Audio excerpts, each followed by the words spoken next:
आपने जो कमिटमेंट के ऊपर क्लास चलाया था, एक्चुअली में ऐसा हुआ था ना कि मैंने अपने एक फ्रेंड को जो बीके है उसको मैंने बोला था कि मैं हॉस्पिटल में आपको मिलूंगी, बट मैंने वो अलबेलेपन की वजह से नहीं गई मैं। लेकिन जैसे ही आपका क्लास चला तो तुरंत मुझे ऐसे महसूस हुआ ना कि नहीं, अरे ये तो फिर गद्दारी हुई ना मेरे अपने साथ ही और बाबा के साथ भी। तो मैंने तुरंत अपने हाथ में जो भी काम था वो छोड़ दिया और उनसे मिलने चली गई। तो थैंक यू दीदी, आपका भी और बाबा का भी बहुत बहुत शुक्रिया। And one another thing I want to. हाँ बोलिए दी। नहीं बोलिए। मैंने कभी अपने हस्बैंड के कोई काम किया था, मतलब कपड़े उनके कभी प्रेस नहीं किए थे, बट जब से आप क्लास सुनने लगी हूँ तो बहुत ऐसा ये फील हुआ ना कि उनके प्रति बहुत रिस्पेक्ट है और बिना उनके बताया मैंने उनके कपड़े प्रेस करके रखे। तो कल मैंने ये महसूस किया कि जब मैं नुमा शाम के योग में बैठी थी तो वो भी अपने आप आकर चुपचाप बैठे गए थे। तो थैंक यू दीदी बाबा and thank you for you. See this is the wonder. मैं कहती हूँ ना, ये रेणुका बहन ने जो ये शेयर किया है, ये ऐसे ही नहीं है, बहुत बड़ी चीज है ये, कि जिसने बोलते हैं आत्मदर्शन करना। हाँ, जिसने आत्मदर्शन किया, अपने आप में उन्होंने वो फॉल्ट देखे और तुरंत ही उसको इम्प्लीमेंट किया सुधारने के इसमें। हाँ, और जैसे ही उन्होंने वो इम्प्लीमेंट करना शुरू किया, उनको रिजल्ट भी सामने दिखने लगे। यही बाबा कहता है। हाँ, तुरंत उसको इम्प्लीमेंट करना। थैंक्स वेरी मच रेणुका बहन, बहुत अच्छा लगा आपका ये शेयरिंग करके। Thank you. तो आपको कहना चाहिए, आप बहुत निमित्त बनते हैं हमारे जीवन सुधारने के लिए। ये तो बाबा बना हुआ है। यस। अच्छा, अभी मोस्टली बहुत लोगों ने ज्वाइन कर लिया है, हम स्टार्ट करते हैं। अभी जैसे रेणुका बहन ने अपना अनुभव शेयर किया कमिटमेंट का, है ना, हम कभी अगर ये कमिटमेंट में देरी कर देते हैं, कमिट तो कर देते हैं और उसमें थोड़ी देरी भी हो जाती है, तो उसका असर क्या होता है, मैं अपने अनुभव के साथ बताती हूँ। मैं अपने जीवन में अगर कमिटमेंट किया है ना, मैं हमेशा ही ये देखा है कि उसी वक्त उसको कंप्लीट करो, कोई भी हालत। शायद ये बचपन से ही मेरे अंदर वो क्वालिटी रही है कि अगर मैंने किसी को कुछ बोला है कि हाँ करना है, मैं ये है, तो मैं उसी वक्त उसको कंप्लीट करने की कोशिश करूंगी। मगर 2 वक्त ऐसा हुआ जहाँ मैं नहीं किया और उसका बहुत बड़ा मेरे को पछतावा आज तक है, जबकि बाबा ने मेरे को उस पछतावे से बाहर निकाल भी दिया, मगर फिर भी वो कहीं ना कहीं मुझे मेरी वो लैकिंग नजर आई। एक फर्स्ट था मेरे डैडी के वक्त। मेरे डैडी हॉस्पिटल में एडमिट थे और मैं उनको मिलने गई थी, तो मेरी डैडी की इच्छा हो रही थी मेरे हाथ की पाव भाजी खाने की। क्योंकि उनको मेरे हाथ की पाव भाजी बहुत अच्छी लगती थी, तो उन्होंने मुझे कहा कि मुझे मेरे लिए पाव भाजी बना के लेकर आ। मैं गई थी कुछ 4 बजे और उनको शाम के खाने में पाव भाजी खानी थी। अब उस दिन जो मैंने बोला था कि हाँ ठीक है, और मैं घर पे आई, दोपहर की उनको चाय ये देकर मैं घर पर आई, तो घर में पता चला कि मेरे हस्बैंड ने कुछ और ही प्लान करके रखा था। हाँ, उनकी कुछ प्लानिंग और करके रखी थी, तो उन्होंने कहा कि आज के बदले हम कल लेकर जाएंगे, अभी तो अपनी बड़ी बहन को बोलते वो अभी शाम का खाना वो लेकर जाएगी। तो मैंने कहा ठीक है, एक ही दिन की मतलब एक ही वक्त की बात है, मैं कल मॉर्निंग की पाव भाजी ले जाऊंगी। और मैंने ऐसा किया और पता है क्या हुआ, उसी रात को 12 बजे मेरे पिताजी ने शरीर छोड़ दिया। अब सोचो कि जिस आत्मा ने जाते वक्त ये इच्छा की थी कि उनको मेरे हाथ की पाव भाजी खानी है, और मैंने मेरी थोड़ी नेग्लिजेंस, मेरा थोड़ा फॉर ग्रांटेड लेना उस कमिटमेंट को, एक वादे को, कैसा हमको पे करना पड़ता है। आज तक वो मेरे दिल में वो बात चुभती है मुझे। वैसे तो पहले भी मैंने कभी की नहीं, और उसके बाद भी मैंने ट्राई किया कि कोई अगर कुछ पूछे या बोले या मांगे या कोई भी, एक तो मैं उनको कमिट करती हूँ तो वो वक्त मांगती हूँ उनसे कि मेरे आज नहीं होगा, शायद 2-4 दिन में, या विल रिप्लाई या विल डू, इस तरह से। और एक ऐसी ही बात हुई थी, एक ब्रदर थे, जबकि यहाँ पे तो मेरे को बाबा ने इंटीमेट भी किया था। मैं जब दुबई में थी और ब्रदर मस्कट में थे, तो दुबई के एक भाई जा रहे थे मस्कट, दिवाली का ही वक्त था, 8 दिन था बाकी, 8 डेज बाकी था दिवाली आने का। तो जैसे बाबा ने कहा कि वो भाई को तू जानती है, मैंने बोला क्या सौगात भेजूं उनको, तो पापा ने बोला दिवाली आई है तो दिवाली का मिठाई बनाकर भेज। अभी नेक्स्ट डे ही भाई जाने वाला है और पहले दिन मुझे ये कहा गया, तो एक ही दिन में दिवाली की स्वीट्स इतनी बन नहीं सकती थी। तो मैंने सोचा कुछ तो ऐसे बना के भेजूं। मैंने उस भाई को फोन किया, क्योंकि ये शॉर्ट डिस्टेंस है तो लगेज भी ज्यादा कैरी कर नहीं सकते हैं फ्लाइट में, कि तू कितना लगेज लेके जा सकता है। तो उसने बोला कि मैं नेक्स्ट वीक वापस जाने वाला हूँ वीकेंड पे, तो उस वक्त दिया तो भी चलेगा, आप बना के रखना उसको। अब देखो, ये इस वीक में बाबा ने मुझे बोला था और मैंने अपने ही मन मत से उसको नेक्स्ट वीक पे किया, क्योंकि एक ही दिन में ये सोच के कि एक दिन में मिठाई नहीं बन सकती, ये विश्वास नहीं दिखाया कि अगर बाबा ने बोला है देने के लिए तो जो भी है वो देना है, मुझे जितनी भी बनती है उतना देना है, ये विश्वास मेरे अंदर होना चाहिए था। वो कमिटमेंट था बाबा के साथ का। नहीं किया, भाई चले गया, वो वहां पर पहुंचा, तुरंत ही दोपहर तक ये न्यूज मुझे मिली कि जिस भाई के लिए मिठाई भेजनी थी उसने शरीर छोड़ दिया। हाँ, ये 2 बार मेरे साथ ऐसे हुआ। उसके बाद में मैंने कान को हाथ पकड़ लिया कि जिसके भी साथ जो भी कमिटमेंट करो वो उसी वक्त उसको कंप्लीट करो। बाबा हमेशा हमें ये बात सिखाता है, बाबा ये क्या वक्त भी सिखाता है, कल करे सो अब, आज, आज करे सो अब। हाँ, इसी क्षण अगर तुमने किसी को कुछ सोचा है प्रकाश देने का भी, या किसी से कुछ फोन करने का, तुम्हारे दिमाग में ख्याल आया फोन करना है तो उसी वक्त फोन कर दो। किसी से माफी मांगने का आया है ख्याल, उसी वक्त उसको कॉल करके सॉरी बोल दो। पता नहीं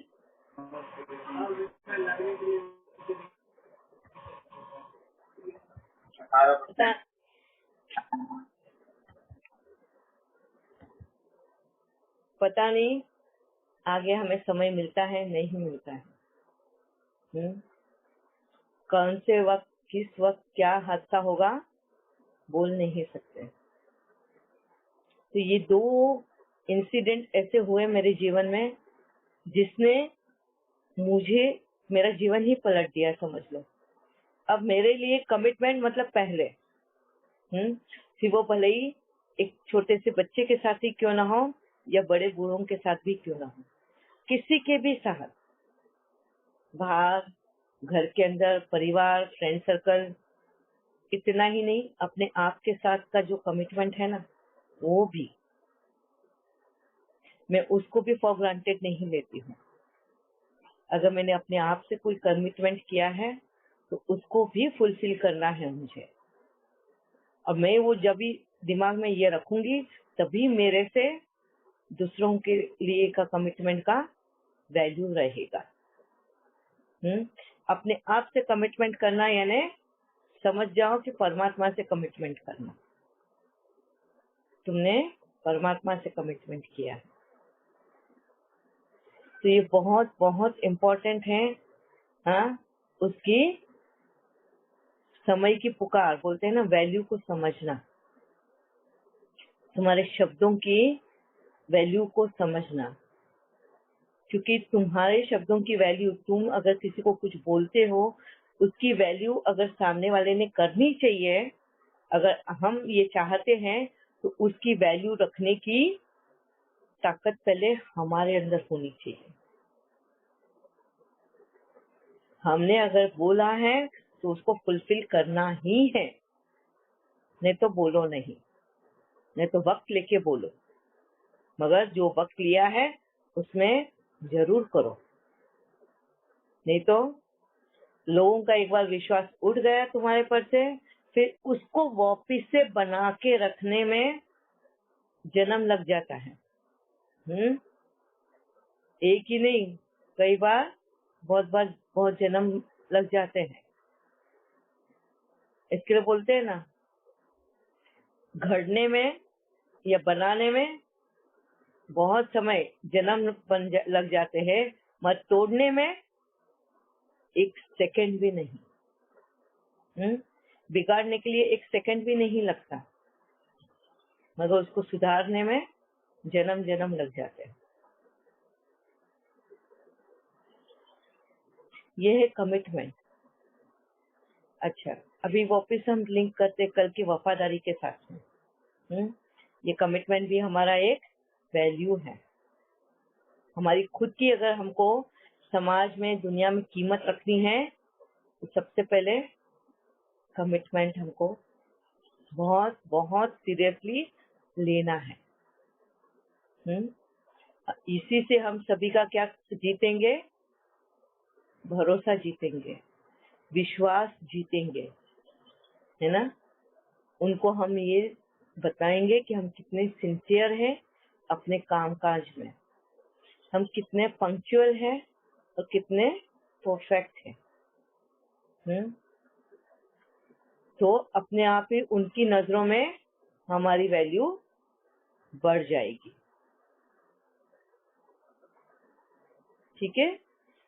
अभी वफादारी, कल जो हम बात कर रहे थे लॉयल्टी की, हमने ये देखा कि ऑफिस में जैसे लॉयल रहना, ईमानदार रहना, वफादार रहना, हमें कभी भी नीचे गिराएगा नहीं। हमारी ये वैल्यूज हमेशा हमें रिटर्न अच्छा ही देगी। कभी सुना है हमारे दुश्मन भी हमारी तारीफ करेंगे?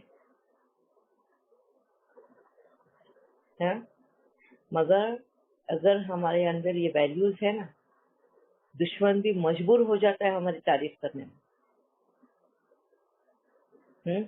दुश्मन यानी जो हमारे प्रति जिनके मन में कड़वाहट है, उनके लिए हम दुश्मन हैं। हमारे लिए कोई दुश्मन नहीं है, उनके लिए हम दुश्मन हैं। वो भी मजबूर हो जाते हैं हमारी इन वैल्यूज की वैल्यू करना और तारीफ करने में। अगर समझो दो की दुश्मनी है, उसने मेरे साथ में कोई कड़वाहट रखी हुई है, मन में पकड़ के रखी है, ठीक है, और तीसरा व्यक्ति उसका फायदा लेना चाहता है। तीसरे व्यक्ति ने उस इंसान को जाके मेरे बारे में बोला, अरे ये है ना ऐसी ऐसी करती है, ऐसी बातें बोलती है, उसका ना कोई भरोसा नहीं है। तो ये जो ए व्यक्ति है, जो जानता है ना, जिसने कड़वाहट पकड़ के रखी है, वो गारंटी दे देगा, मैं तुझे गारंटी के साथ बोलता हूँ ये वो वैसी नहीं है, मैं इसको बहुत अच्छे से जानता हूँ। हाँ, ये जिस वक्त सर्टिफिकेट मिल गया ना तुम्हें, तो समझ जाना तुम बहुत सही रास्ते पे चल रहे हो।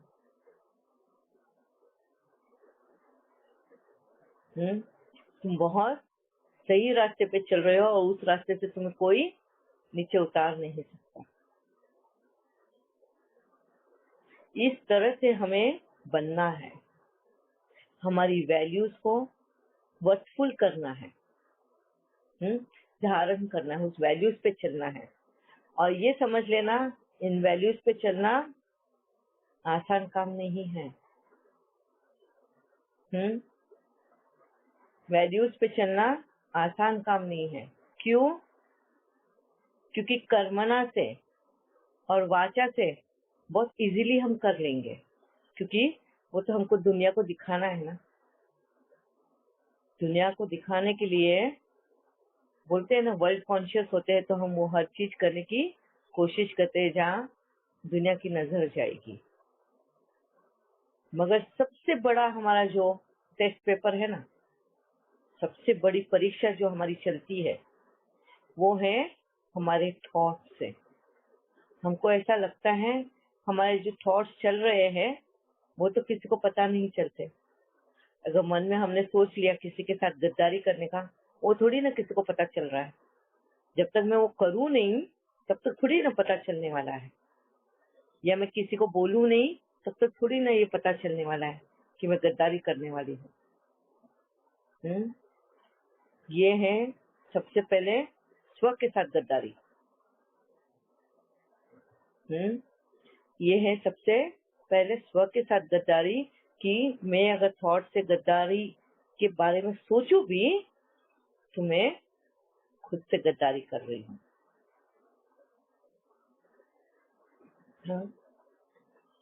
हमारे संकल्पों में भी आना मतलब एक टाइप का हम कर्म बना रहे हैं। थॉट्स यानी संकल्प, हिंदी में उसको हम संकल्प बोलते हैं।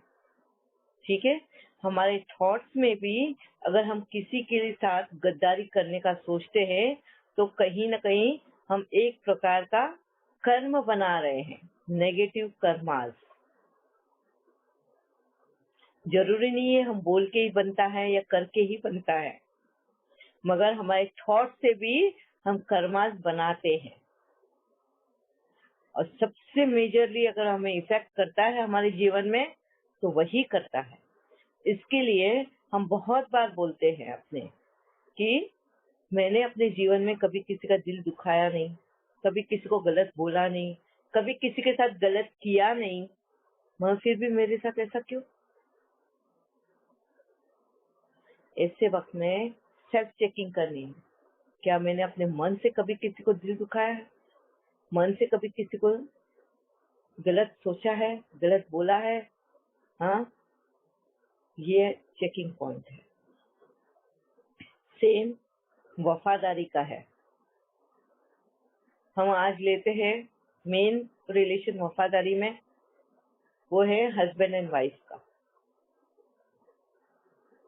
आज की दुनिया में सबसे ज्यादा अगर प्रॉब्लम चल रही है तो इसी रिलेशन में चल रही है ना? हस्बैंड एंड वाइफ के रिलेशन में हर एक के मन में एक दूसरे के प्रति डाउट होता है। डाउट किस बात को लेकर? क्या ये वफादार है? क्या ये सिर्फ मेरा है? या ये क्या सिर्फ ये मेरी है? क्या इसकी शादी के पहले कुछ अफेयर है, या अभी वो अगर इधर उधर देख रहा है या देख रही है तो इसके अंदर किसी के प्रति कुछ चल रहा है ना? कहाँ है वफादारी? यहाँ पे तो सिर्फ थॉट्स है।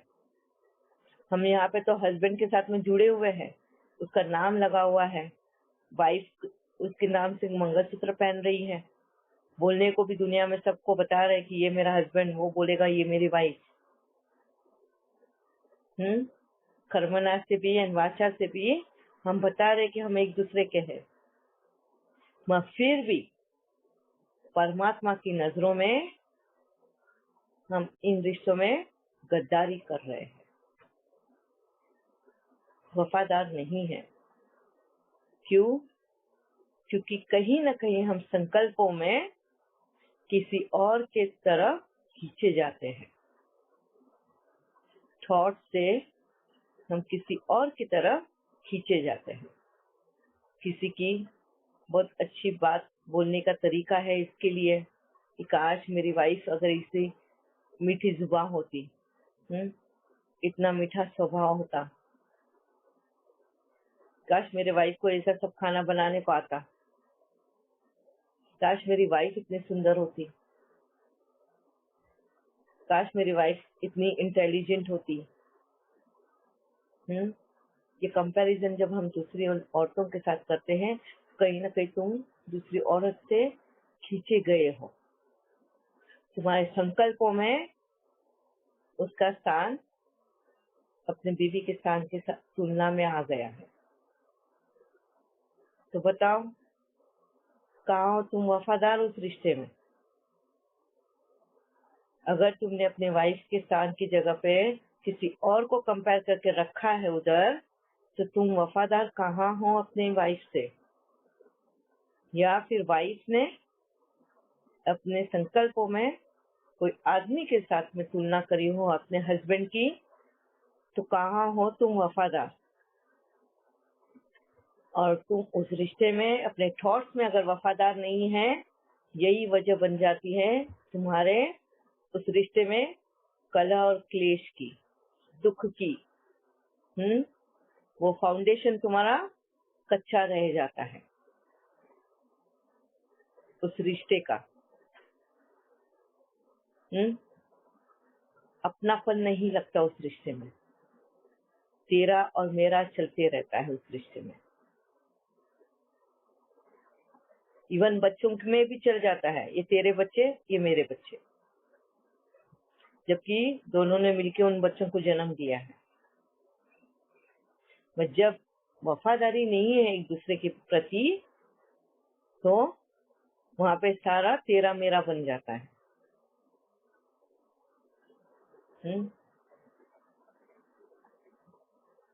समझ में आया वफादारी का मतलब? हमें थॉट्स में भी कितना वफादार रहना है, और यही बात हमें परमात्मा सिखाने आया है, क्योंकि कभी किसी ने हमें इन बातों के बारे में नहीं बताया। इस दुनिया में बहुत गुरु, बहुत टीचर्स, बहुत सत्संग, बहुत सब कुछ है, मगर क्या किसी ने बताया कि हमें थॉट्स में भी कितनी वफादारी रखनी है? जहाँ कहीं भी हो, हमारे कंट्री के प्रति, हमारे घर के प्रति, हमारे परिवार के प्रति, हमारे कंपनी के प्रति, जहाँ काम कर रहे उसके प्रति, रिलेशंस के प्रति वफादारी क्या बताया है किसी ने?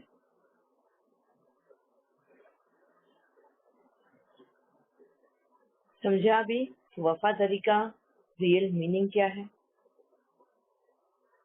क्यों हमारे रिलेशन इतने स्मूथली नहीं चलते? क्योंकि उसमें वफादारी की कमी है। फिर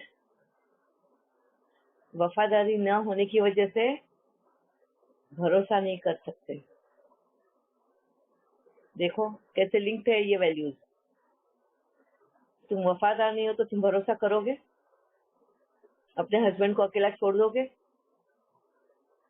जहाँ जाना है उनके साथ जाओगे? क्योंकि भरोसा नहीं है ना, क्योंकि वो वफादार नहीं है, तो तुम भरोसा कैसे करोगे? या हस्बैंड अपने वाइफ को अकेला नहीं छोड़ेगा। पिकनिक पे जाना है, कहीं जाना है, जाने देगा वो? ऑफिस में भी जाएंगे तो 10 बार कॉल करेंगे, कहाँ हो, क्या कर रहे हो, किधर हो, कौन सी मीटिंग अटेंड कर रहे हो, है ना? क्यों होता है ये? क्योंकि हम खुद भी वफादार नहीं है, और हम खुद वफादार नहीं है तो हमें पूरी दुनिया गद्दार दिखती है। हमारी नजरों में हर एक जन गद्दार है। अगर हम गद्दारी कर रहे हैं, अगर हम वफादार नहीं तो हर रिश्ते के प्रति अभी सेल्फ चेकिंग करनी है कि हम कहाँ तक किसके साथ वफादार हैं। इवन जानवरों के साथ भी, इवन पेड़ पौधों के साथ भी। जिस पेड़ से हम फल तोड़ के खा रहे हैं, अगर वो फल मीठा नहीं निकला, तुरंत उस पेड़ को गालियां देंगे, यार ये बराबर नहीं, इतना इसको बड़ा किया, पानी खाद सब डालते हैं, मैं ये फल ही मीठा नहीं देता है ना?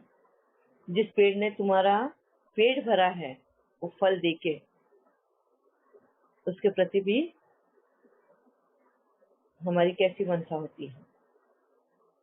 ये हमें सेल्फ चेकिंग करनी है कि हम कहाँ तक किसके साथ वफादार है। फिर वफादार है तो भरोसा है, वफादार नहीं तो भरोसा भी नहीं, भरोसा नहीं तो विश्वास भी नहीं। हाँ, विश्वास नहीं तो हम उनकी बातें सुनेंगे, मानेंगे, उनके साथ ईमानदार भी नहीं रहेंगे। झूठ की नींव, झूठ बोलेंगे, हम सच्चाई के रास्ते पे भी नहीं चलेंगे। सब जगह से सारी वैल्यूज डाउन हो जाती हैं। अब हमको खुद को चेक करना है, हम कितने कैरेक्टरफुल हैं, क्या वैल्यूज है हमारे अंदर, और किन वैल्यूज को किसके साथ कितना निभाया है हमने। जिन रिश्तों के साथ लेकर हम तनाव में रहते हैं, स्ट्रेसफुल रहते हैं, जिस रिश्तों से हमारी कुछ अपेक्षाएं होती है, एक्सपेक्टेशंस होते हैं, क्या हम उन रिश्तों में खरे उतरे हैं? पहले सेल्फ चेकिंग हमें करनी है। हर एक रिश्ते को चेक करना है हमें कि कितनी वैल्यूज हमने अपने आप में संभाल के रखी है। उन रिश्तों के प्रति हम उसको वैल्यूएबल किया है, उन वैल्यूज के साथ। ये सेल्फ चेकिंग करनी है। और ये जब भी वैल्यूज नहीं होती है हमारे अंदर, सिंसियरिटी, पंक्चुअलिटी, हाँ, इस वक्त को वैल्यू करना, टाइम की वैल्यू समझना। टाइम की वैल्यू नहीं समझेंगे तो रिलेशन की भी वैल्यू नहीं समझते हैं। सभी ये एक माले के मनी है। एक माला होती है ना, उनमें के ये सारे मनी हैं।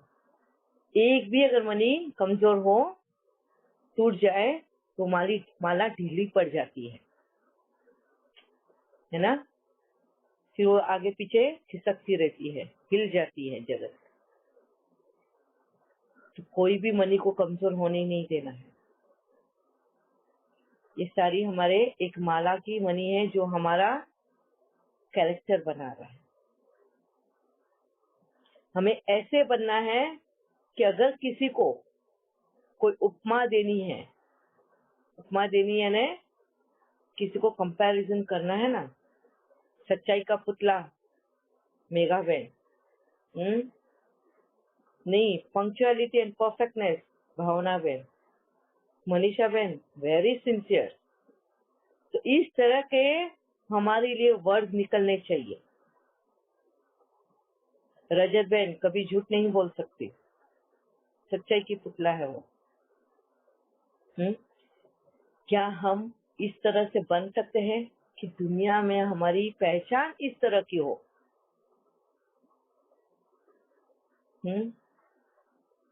यहाँ पे हमें सबसे पहले ध्यान देना है। और अगर हमने इन सब पे पहले ध्यान दिया ना, फिर हमारे मन की शांति देखो, हमें कई बार भटकना नहीं होगा। हाँ, मंदिरों में, मस्जिदों में, चर्च में, कोई सत्संग में, किधर भी जाना नहीं होगा कि ये गाना सुन लूं मैं, थोड़ा सा मन को शांति मिल जाएगी। इसका थोड़ा प्रवचन सुन लूं मैं, शांति मिल जाएगी। तुम्हारी ये डिपेंडेंसी टोटली खत्म हो जाएगी।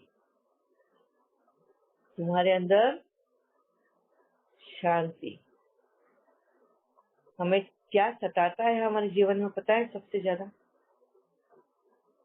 यही वैल्यूज को जो हमने डिग्रेड करके रखा है ना, और जो टेम्पररी सहायता ले लेते हैं हम इनको डिग्रेड करके। जैसे सच्चाई के रास्ते पे चलने के बजाय हम कभी कभार झूठ का सहारा ले लेते हैं, और वही झूठ हमें रात को सोने नहीं देता है ना। वो झूठ पता नहीं, हमें तो लगता है एक सिंपल सा झूठ बोला है, छोटा सा झूठ बोला है, मगर वो झूठ सामने वाले के ऊपर क्या असर कर रहा है और वो कहाँ तक ले जाएगा उसका, ये हमें पता नहीं होगा। पता नहीं अगले जन्म तक भी चल जाए। कौन सा रिश्ता कब कहाँ किस जगह पे बंध जाए हमें पता नहीं है। तो सबसे पहले हमें अगर हमारी जर्नी स्टार्ट करनी है ना, सच्चाई के रास्ते से चलो।